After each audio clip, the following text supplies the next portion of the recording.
रहीम अस्सलाम वालेकुम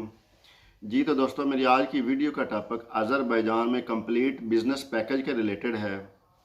बहुत से दोस्त जब अज़रबैजान में आते हैं तो बिज़नेस के रिलेटेड बहुत सी ऐसी गलतियां कर जाते हैं जिनकी बिहाफ पे उनको आगे नुकसान होता है।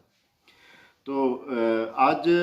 ऑलमोस्ट मैं इसीलिए बताना चाहता हूं कि बहुत से दोस्त अज़रबैजान में बिज़नेस के लिए आना चाहते हैं, इंफॉर्मेशन लेते हैं और वो अपने जो आपके सबका फ्रेंड्स होते हैं उनका एक्सपीरियंस जो है वो शेयर करते हैं कि हमारा फ़लाँ दोस्त गया, उसने ऐसा बिज़नेस किया, इन्वेस्टमेंट भी की और फ्लॉप हो गया। तो बेसिकली फ्लॉप होने की वजह क्या होती है या फिर वो क्या गलतियां कर जाते हैं जिनकी बिहाफ पे जो है वो बिज़नेस फ्लॉप हो जाता है। मैं बहुत सी वीडियोस में ये बात बता चुका हूँ कि हर बिज़नेस पैसे के बिहाफ पे अगर आप चलाना चाहेंगे तो वो सक्सेसफुल नहीं होगा। वो इसलिए कि अगर आप कोई बिज़नेस ओपन करते हैं, आप बिज़नेस ओपन करने के बाद उसको सक्सेस के लिए अगर आप more and more money invest करते जाएंगे तो वो आपकी जेब से पैसा तो उसमें जा रहा होगा, लेकिन जो प्रॉफिट जो है वापस जो रिटर्न होगा वो आपको वापस नहीं मिलेगा। उसकी रीज़न क्या होती है? एक तो उसकी रीज़न वो बंदा खुद होता है जो बिज़नेस करने वाला होता है, और सेकेंडली उसका जो दोस्त होगा, कंसल्टेंट लायर होगा, उसका भी थोड़ा सा हाथ होता है, क्योंकि बहुत से दोस्त ऐसे होते हैं, बहुत से ऐसे लोग हैं जो स्टूडेंट हैं, बहुत से ऐसे हैं जिनको लोगों ने यहाँ पे बुलाया है, उनके साथ चीट हुआ है, तो वही कंसल्टेंट वही लॉयर बने बैठे होते हैं और वो लोगों को मोटिवेट करके यहाँ पे बुलाते हैं और अपना नुकसान पूरा करने के लिए आने वाले नए बंदे को यूज़ कर लेते हैं। तो जब आप अज़रबैजान में बिज़नेस के लिए आएँ तो दो तीन चीज़ों का ख़ास ख्याल रखें। एक तो ये कि जब आप इन्वेस्टमेंट कर रहे हों तो अपनी इन्वेस्टमेंट जो है वो आते ही आपके पास पैसा होगा, आप सोचते हो कि यार ये भी मैं बाय कर सकता हूँ, यहाँ पे भी इन्वेस्ट कर सकता हूँ, ये चीज़ें भी मैं नई बाय कर सकता हूँ, लेकिन सोच वो उनकी होती है लिमिटेड। लिमिटेड कैसे होती है कि ये मेरे पास पैसा है, ये मैं इन्वेस्ट कर लूँगा, उसके बाद मेरे पास पैसा आना शुरू हो जाएगा। उस सोच को थोड़ा सा एक्सटेंड करें। एक्सटेंड कैसे करें? आप अपना फ्यूचर प्लान करें। अगर ये पैसे मैं मेरे से ज़ाया हो गए या मैं किसी ऐसी चीज़ पे लगा बैठा जो कि बाद में मुझे पता चले कि ये तो मेरे लिए ज़रूरी नहीं थे, तो वो आपका पैसा ज़ाया, आपके बिज़नेस में जो पैसा इन्वेस्ट होना था वो आपका गया। उसके बाद आ जाते हैं जी, आप जब बिज़नेस करने के लिए अज़रबैजान बाकू में किसी जगह का इंतखाब करते हैं तो वही जो नया लड़का या कोई नया बंदा या कोई भी पुराना हो या नया हो, इसमें मैं फ़र्क नहीं समझूंगा, वो अपनी कंसल्टेंसी के लिए आपको जल्दी में बताएगा कि ये जगह अवेलेबल है, आप यहाँ पे बिज़नेस करें। अब मार्केट होगी गारमेंट्स की, वहाँ पे आप मोबाइल शॉप ओपन कर लेंगे तो आपका काम कंप्लीट नहीं होगा।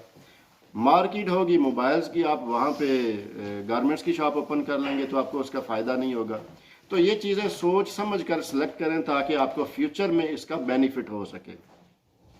ताकि जो मार्केट है जिस रिलेटेड आप काम करना चाहते हैं, एट लीस्ट आप अगर उसके मेन में नहीं हैं तो उसकी आप एंडिंग सीरीज में तो हों, ताकि आपका जो काम है, जो आपका बिजनेस है, वो उसी मार्केट में हो, ताकि कोई ऐसा कस्टमर जो आपको नहीं भी जानता तो वो घूम फिर के आपके पास आ जाए। क्योंकि वो फ़र्ज़ करें मोबाइल मार्केट की है, सपोज दैट, तो अगर उसने मोबाइल पसंद करना है तो वो सारी मार्केट विज़िट करेगा जिसमें आप भी शामिल हो जाएंगे, तो आपको इसका बेनिफिट हो जाएगा, ताकि आपकी शॉप भी विज़िट होगी, आपका भी विज़िट हो गया कि यहाँ पे भी शॉप है, एटलीस्ट फ्यूचर में आपके पास क्लाइंट आना शुरू हो जाएंगे। उसके बाद जो एक और मेन चीज़ होती है, जैसे ही अज़रबैजान के वीज़े ओपन हुए हैं, बहुत ज़्यादा लोग जो हैं वो एक्टिवेट हो गए हैं, जो सोचते हैं कि हमने जो ट्रैवल एजेंट्स का काम कर रहे हैं, सपोज दैट कोई पाकिस्तान में है, इंडिया में है, वो अपने क्लाइंट्स को मिसगाइड करके अज़रबैजान भेज देता है कि आप जाते ही ये बिज़नेस करेंगे, वहाँ पे बिज़नेस चीप है, वहाँ पे ये है। अगर आपके अपने कंट्री में 10-12 लाख 15 लाख में बिज़नेस स्टार्ट होता है तो आप अज़रबैजान में आएंगे, आपकी करेंसी जो है यहाँ के पैसे में कन्वर्ट होगी, तो आप उसका सोचें आपके पास कितना पैसा रह जाएगा। और सेकेंडली ये है कि जो अगर आप प्रॉफिट पाकिस्तान में कमाएंगे या इंडिया में कमाएंगे तो जो यहाँ पे आप प्रॉफिट कमा सकेंगे, इसकी करेंसी को आप कन्वर्ट करेंगे तो आपका प्रॉफिट कहाँ तक जाएगा। ये बहुत सी ऐसी चीज़ें हैं जो वो आते ही वो समझ नहीं पाते और उनको इन चीज़ों का लॉस हो जाता है और फिर वो नाकाम होके वापसी का रास्ता अख्तियार करते हैं या फिर यहीं पे कोई और काम शुरू कर देते हैं। लेकिन जब जैसे ही वो टाइम स्पेंड करते रहते हैं, उनको समझ आती है, तब तक उनके पास बिजनेस नहीं होता। लेकिन फिर वो बाद में कुछ ऐसे काम कर लेते हैं टाइम रहते कि वो अपना जो है बिजनेस का जो लॉस है वो कंप्लीट कर सकें, पूरा कर सकें, क्योंकि उनको एक्सपीरियंस हो चुका होता है। लेकिन उस लॉस से पहले ही अगर आप सोच लें तो आपका पैसा भी ज़ाया नहीं होगा और आपका टाइम भी ज़ाया नहीं होगा, और जो आपको प्रॉफिट आना था वो भी आना शुरू हो जाएगा। तो इन चीज़ों को ध्यान में रखें, जब भी इन्वेस्ट करें कोशिश करें